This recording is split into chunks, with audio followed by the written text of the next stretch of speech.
నమస్తే, నేను సిరి. తెలంగాణలో కొత్త హైకోర్టు నిర్మాణం అయితే జరుగుతుంది. దానికి 2583 కోట్ల రూపాయలతోని అయితే దీనికైతే నిర్మాణం చేస్తున్నట్టయితే మరి తెలుస్తుంది. మరి ఏం జరుగుతుంది అంటే ఇందులో 100 ఎకరాలతోని 10 బ్లాక్లతోని ఈ భవనం అయితే నిర్మిస్తున్నారంటే మొత్తానికైతే ఇది చూస్తుంటే ఆర్ట్ కాలేజ్ ఏదైతే ఉస్మానియా ఆర్ట్ కాలేజ్ ఉందో ఆ నమూనాతోని ఏదైతే కొత్త హైకోర్టు ఏదైతే ఉందో ఆ నిర్మాణం అయితే జరుగుతుంది అన్నట్టు మనకి తెలుస్తుంది. సో దీనికి సంబంధించి మరిన్ని విషయాలు మనకు తెలియజేయడానికి ఈరోజు మనతో పాటు ఉన్నారు realtor auction founder, CEO, TEDx speaker, real estate రంగంలో లెజెండరీ అవార్డు గ్రహీత డాక్టర్ నంది రామేశ్వరరావు గారు. నమస్కారం సార్. సార్, ఇప్పుడు చూస్తుంటే తెలంగాణలో నూతన హైకోర్టు నిర్మాణం మనకు తెలిసిందే. సో 100 ఎకరాల్లో మనకేంటంటే 10 బ్లాక్లలో ఈ భవనం అయితే నిర్మిస్తున్నట్టు మనకు తెలుస్తుంది. అండ్ అట్లనే ఇప్పుడు చూస్తున్నట్టయితే ఇదేంటంటే ఉస్మానియా ఆర్ట్స్ కాలేజ్ నమూనా ఏదైతే ఉందో దానిలాగా నిర్మిస్తున్నారని చెప్పేసి కూడా అంటున్నారు సార్. సో మరి దీన్ని ఎలా చూడాలంటారు? మరి ఇది ఇంత కాస్ట్లీ అవుతుంది కదా, మరి దాని చుట్టుపక్కల కూడా ఏరియా అంత కాస్ట్ అయ్యే అవకాశం ఉందంటారా? మీరు ఈ ప్రశ్న ఎప్పుడూ అడగాల్సింది. ఆల్రెడీ శంకుస్థాపన చేసినప్పుడు దాని చుట్టుపక్కల రేట్లు పెరిగిపోయాయి. ఎందుకంటే రాజేంద్ర నగర్ అనేది వెరీ సిటీకి దగ్గర ఆల్మోస్ట్ సిటీలో ఉన్న area. And upcoming to Bengaluru highway కానీ బెంగళూరు హైవే చూసుకుంటే చాలా ప్రసిద్ధం. చాలాసార్లు మాట్లాడుకున్నాం.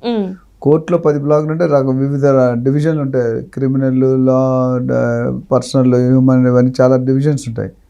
ఆ డివిజన్స్ 10 డిఫరెంట్ బ్లాక్స్, మేబీ ఎన్ని ఫ్లోర్లు వస్తాయి క్లారిటీ లేదు. సో మంచి లొకేషన్లో పెట్టారు. 100 ఎకరాల్లో వచ్చేసి మంచి. ఇప్పుడు కూడా మీరు జడ్జి ఇల్లు ఎప్పుడైనా చూస్తే మన చీఫ్ జస్టిస్ ఆఫ్ తెలంగాణ మన రోడ్ నెంబర్ 7లో ఎక్కడ ఉంది, 80% గ్రీనరీ ఉంటుంది. వాళ్ళకి కన్స్ట్రక్షన్ తక్కువ ఉంటుంది. ఎందుకంటే ఆ వాతావరణం ప్రిఫర్ చేస్తారు కోర్టులు. ఇప్పుడు ఉస్మానియాలోకి చూస్తే గ్రీనరీ ఉంటుంది. మీరు ఎందాక అన్నారు కదా, ఉస్మానియా ఆర్ట్ కాలేజీలో ఆ మోడల్లో this is a Nizam city. ఇప్పుడు కట్టినవన్నీ కూడా పాతవి, ఇప్పుడు కాదు కదా. ఇవన్నీ యూనివర్సిటీలు కానీ కొన్ని ఫలక్నామా అవన్నీ కొన్ని ఉన్నాయి కదా, గోల్కొండ, ఇవన్నీ ఇప్పుడు కాదు. నేను మొన్న ప్రెసిడెంట్ ఆఫీస్కి వెళ్ళాను. ప్రెసిడెంట్ గారు, ఇండియా ప్రెసిడెంట్ ఆఫీస్కి వెళ్తే I was shock to see 1920లో ఫర్నిచర్ ఇప్పుడు దాకా మెయింటైన్ చేస్తున్నారు. బర్మా టీక్ అని ఉండేది అప్పట్లో. ఆ ఫర్నిచర్ చెక్కు చెదరలేదు. మొన్న వెళ్ళి ఫిజికల్గా నేను చూశాను కూర్చొని. అండ్ ఒక డైనింగ్ టేబుల్ ఉంది. 100, 150, 160 మంది ఒకటే డైనింగ్ హాల్లో 2 పక్కల కూర్చుంటారు. 100-160 మంది. అంటే పెద్ద పెద్ద ఫంక్షన్ అంటే ప్రెసిడెంట్ గారు ఆఫీస్కి వచ్చేవాళ్ళకి ప్రెసిడెంట్ ఆఫీస్ స్వామి అంటే ప్రెసిడెంట్గా పదవి ప్రమాణ స్వీకారం చేసిన అదే ఏరియాలో రాజేంద్ర ప్రసాద్ గారు, డాక్టర్ రాజేంద్ర ప్రసాద్ నుండి లేటెస్ట్ మురుము వరకు అదే ప్లేస్లో నిల్చొని పదవి ప్రమాణ స్వీకారం చేశారు. లైఫ్ టైంలో ఒకసారి చూడాలి ప్రెసిడెంట్ ఆఫీస్ అనేది. అంటే ఇట్స్ యాంటిక్ పీస్. నాకు అదృష్టం కలిగింది, ఎలా చూసి వచ్చాను. సో నేనేమంటే హైకోర్టు అనేది చాలా వాల్యూబుల్. గవర్నమెంట్ కూడా ధిక్కరించే శక్తి కోర్టుకుంటుంది. మీరు చూస్తుంటే పేపర్లో ముట్టుకాయలు పెట్టింది గవర్నమెంట్ మీద అని చెప్తుంటారు. అంటే దే డోంట్ బాదర్ ఎనీ. వాళ్ళు లాస్ ఉంటాయి, వాళ్ళు క్లాజెస్ ఉంటాయి. ఇప్పుడు IPC 302 ఉరిశిక్ష అన్నట్టు ప్రతిదానికి ఒక క్లాజ్ ఉంటుంది. చెక్ బౌన్స్లకి 138 నాన్ నెగోషియబుల్ యాక్ట్ అని ఉంటుంది. సో అలా ఆ లాలు చాలా స్ట్రిక్ట్గా ఉంటారు అండ్ వెరీ ఇంపార్టెంట్. సో ఆ బిల్డింగ్ రావడం అనేది అక్కడ ఏరియాకి గుర్తింపు వచ్చేస్తుంది. ల్యాండ్ మార్క్ అనుకోవచ్చు. ల్యాండ్ మార్క్ బిల్డింగ్ అవుతుంది కట్టితే మాత్రం. ఇప్పుడు స్టార్టింగ్ స్టేజ్లో ఉంది. నాకు తెలిసి 1 year బ్యాక్ ఎప్పుడో శంకుస్థాపన చేశారు. ఇప్పుడు స్టార్ట్ అవుతుంది. అది కానీ స్టార్ట్ అయ్యి ఒక యాక్షన్లోకి వచ్చిందంటే ఆల్రెడీ అక్కడ చుట్టుపక్కల ఏరియాలు పెరిగిపోయినాయి. 5 నుండి 10 కిలోమీటర్లు రేట్లు పెంచేశారు. ఇది రెడీ అయితే ఇంకా పెరుగుతాయి. నేను మొన్న చెప్పాను, ఇప్పుడు చంద్రబాబు నాయుడు ఏపీలో ఎలక్షన్ అయినప్పుడు ఎలక్షన్ డిక్లేర్ చేసినట్టు కొద్ది రేట్లు పెరిగాయి. తర్వాత ఎలక్షన్ అయిపోయి కొన్ని రేట్లు పెరిగాయి. ఎలక్షన్ అయిపోయి రిజల్ట్ వచ్చే ఎగ్జిట్ పోల్ అప్పుడు కొన్ని పెరిగాయి. సీఎం అయిన తర్వాత మళ్ళీ అంటే ఒక 2-3 నెలల్లో 4 సార్లు పెరిగాయి ప్రైస్లు. పాతగా ఉంటాయి. అంటే అంత ఇక్కడ కూడా బిల్డింగ్ రాకముందు పేపర్లో న్యూస్ వచ్చినప్పుడు ఒకటి రాగుంది. రెండోది శంకుస్థాపన రేట్ ఉంది. ఇప్పుడు కన్స్ట్రక్షన్ అయిపోయి ఇంకో రేట్ ఉంటుంది. సో డెఫినెట్గా అక్కడ ఉన్న ల్యాండ్ లార్డ్స్ అందరూ కూడా they will become billionaires and millionaires. And అట్లనే చూసుకుంటే సార్, ఇప్పుడు మనకి ఏంటంటే బెజవాడ దాంట్లో కలిసిన గొల్లపూడి అనే ఏరియాకి కూడా చాలా వరకు అన్నీ ఇప్పుడు మొత్తం ఆ సిటీలో కలిసిపోయినట్టు కూడా మనకి తెలిసిపోతుంది సార్. సో మన అక్కడ ఎట్లా ఉండబోతున్నాయి మనకి? విజయవాడ హైవే చాలా పెద్ద ఇష్టం, చాలామంది తెలియదు. ఇది ఒక 25-30 years బ్యాక్ విజయవాడ హైవేనే, రియల్ ఎస్టేట్ అంటే విజయవాడ హైవేనే తెలిసేది. ఇవన్నీ నిన్న మొన్న వచ్చినాయి. కానీ అన్ఫార్చునేట్లీ గవర్నమెంట్ వచ్చిన ప్రతి గవర్నమెంట్ కూడా ఫోకస్ అటు పెట్టలేదు. అది ఇంపార్టెంట్. ఫోకస్ పెట్టలేకపోవడం వల్ల ఇబ్బంది పడుతున్నారు. ఇప్పుడు మళ్ళీ కొద్దిగా లైమ్ లైట్లో తీసుకురావడానికి ట్రై చేస్తారు. గొల్లపూడి అనేది ఆల్రెడీ కార్పొరేషన్లో, విజయవాడ కార్పొరేషన్ కలిసిపోయింది ఆల్మోస్ట్.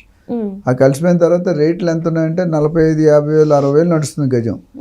అంటే రానున్న రోజుల్లో అక్కడ మరీ రేట్లు పుంజుకుంటాయి. ఎందుకంటే ఒకసారి ఇప్పుడు చంద్రబాబు నాయుడు గారు వచ్చిన తర్వాత రే ఆఫ్ హోప్, అంటే ఆ కాన్ఫిడెన్స్ బయ్యర్స్, ఇన్వెస్టర్స్, పబ్లిక్ ఓటర్స్లో ఏదైతే కాన్ఫిడెన్స్ కోల్పోయారో అది రీబిల్డ్ చేయడానికి ట్రై చేస్తున్నారు. అందులో భాగంగానే ఇప్పుడు మన తెలంగాణ గవర్నమెంట్ కూడా విజయవాడ హైవే, తర్వాత సాగర్ హైవే, వరంగల్ హైవే, మేడ్చల్ ఇవన్నీ కూడా ఫోకస్ పెడుతున్నారు. వెస్ట్ జోన్తో పాటు, వెస్ట్ జోన్ ఆల్రెడీ డెవలప్ అయిపోయింది, వెస్ట్ జోన్తో పాటు ఇవి కూడా డెవలప్ చేయాలి. కొద్ది టైం పడుతుంది, ఇమీడియట్గా అయితే నేను సజెస్ట్ చేయను. బట్ ఒకసారి అక్కడ IT corridor, SEZ, force assembly, ప్రతి ఏరియాలో కూడా ఫార్మా క్లస్టర్స్, ఫార్మా విలేజెస్, ఒక్కో దగ్గర మెట్రో కనెక్టివిటీ ఇవన్నీ వస్తున్నప్పుడు స్లోగా మేబీ నెక్స్ట్ 10-20 years అటుపక్క బాగుంటుంది.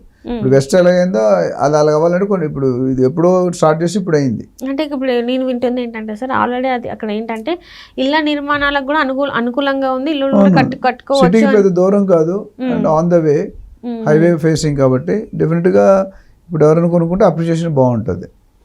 బట్ బడ్జెట్ 50,000-60,000 ఉన్న వాళ్ళే అక్కడికి వెళ్ళాలి. ఓకే, అంటే ఎట్లా సార్, అంటే గజంకి 50,000 పెట్టుకునే కెపాసిటీ ఉన్న వాళ్ళు వెళ్ళాలి. ఎందుకంటే ఎవరైనా 200 గజాలు అయితే కావాలి కదా ఇల్లు, సెట్ బ్యాక్ 200 అంటే ₹1,00,00,000 అయిపోయింది మినిమం. ఆ ₹1,00,00,000 పెట్టి మామూలు ప్లాట్ అంటే 10-20 లక్షలు స్టార్ట్ చేస్తారు దూరంగా. అలాంటిది ఇక్కడ ₹1,00,00,000తో అంటే మినిమం 150 గజాలు వేసుకున్నా మినిమం 1.75 lakhs ఉండవు అట్లీస్ట్. ఆ బడ్జెట్ రేంజ్ ఉన్న వాళ్ళు చూసుకోవచ్చు. బట్ డెఫినెట్గా మిగతా ప్లేస్ కంటే చూసి కొద్ది వేగంగా పెరిగే అవకాశాలు, వేగంగా డెవలప్ అయ్యే సూచనలు. ఎందుకంటే ఆల్మోస్ట్ విజయవాడ కలిపి ఉంది, అది ఆ కార్పొరేషన్ కలిసిపోయింది కాబట్టి ఇది ఆల్మోస్ట్ లైక్ విజయవాడ. సో మొత్తానికి అయితే అక్కడ ప్లేస్ తీసుకొని ఇల్లు కట్టుకుంటే బాగుంటుంది. అండ్ ఇంకొకటి ఏంటంటే సార్, అక్కడ రోడ్కి దగ్గరలో ఉన్న మాత్రం కొంచెం హై రేట్స్ ఉన్నాయని చెప్పేసి కూడా వినిపిస్తున్నాయి సార్. అంటే ఇప్పుడు పెరుగుతుందంటే రేట్లు పెరుగుతాయి కదా ఆటోమేటిక్. ఇప్పుడు డెవలప్మెంట్ అవుతుంది అనుకోండి, ఇప్పుడు లాస్ట్ 5 years డెవలప్మెంట్ కొద్దిగా అంత అనుకున్న అవ్వలేదు. ఇప్పుడు డెవలప్మెంట్ అవుతుంది అనే నమ్మకం క్రియేట్ చేస్తున్నారు, ఇంకా అవ్వలేదు, డెవలప్ అవ్వాల్సి ఉంది. బట్ డెఫినెట్గా వీళ్ళు చేసే సన్నటాలు బట్టి పెరిగే అవకాశాలు కనిపిస్తున్నాయి. జో దిక్తా హై ఓ బిక్తా హై, అది ఒకసారి స్టార్ట్ అయిందంటే దాన్ని ఇట్ విల్ బి డిఫరెంట్. ఇప్పటికే అయితే చాలా, అంటే ఇప్పటికే లోపలికి గజంకి 50,000 ఉంది అండి రోడ్కి లోపలికి. సో ఇప్పుడు మరి రోడ్ మీదకి వస్తే అది అంటే డబల్ ఉంటుంది అంటారా? ఇట్లా ఇమీడియట్ గా అవదు, కొద్దిగా మిగతా యాక్టివిటీస్ అన్ని అయినప్పుడు కొద్దిగా స్లో రియల్ ఎస్టేట్ ఒక్కసారి పెరగదు. ఎవరైతే లాంగ్ టర్మ్ ఉంచుకుంటారో వాళ్ళకి లాభాలు ఎక్కువ వస్తాయి, ఇమీడియట్ గా పెరిగే సూచనలు కనిపించట్లేదు.